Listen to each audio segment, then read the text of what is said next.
Everything else she does is 18-year-old Debbie Gibson, who's co-directing the clip for the title track from her Electric Youth album with Jim Yukich. As you can see, it's quite a production. This is going to be my 7th video, and I think it's time to do something really extraordinary. People really haven't seen me dance yet, and I wanted to show that aspect also. I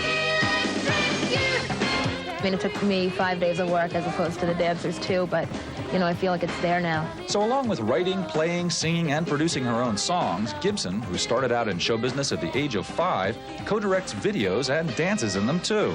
Pretty amazing, you say? Not at all. When my first record came out, a lot of people capitalized on youth, you know, oh, she's young, young, young. And I didn't really see the big deal. I mean, when I think about it, the Beatles were teenagers, Stevie Wonder was 12, the Jackson 5, you've got 15 and 16-year-old Olympic gold medalists. I mean, I think that I just wanted to try to say that young people are people, you know, don't worry about the fact that they're young.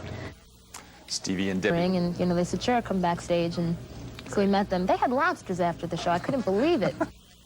I pretty much hang out with the same group of friends that I always hung out with. And, well, at 18, though, you run into the problem of a lot of people go off to college anyway, so the gang is kind of split up a little. But I really haven't had time for a steady boyfriend. That is very difficult.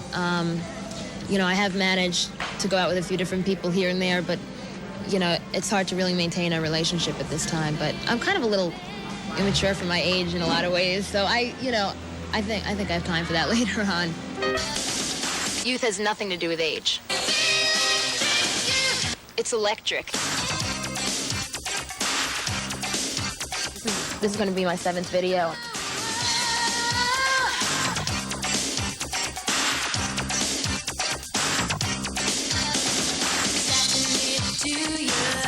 I think it's time to do something really extraordinary.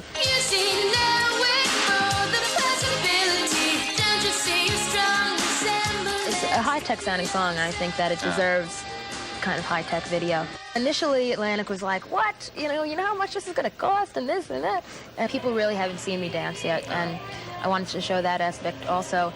And on the album, there really aren't any other songs that could lend themselves to this elaborate video. And what if we could have two people on these glasses doing the split weave? Open block? It would just look great if we spread out, because it's going to turn the color on that word. Okay. Barry Lather came up with the choreography. We worked for a week finding things that would be, you know, sort of comfortable for me.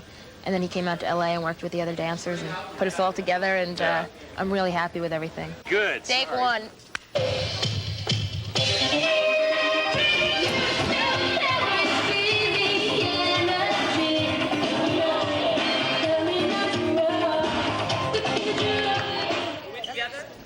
Take 2.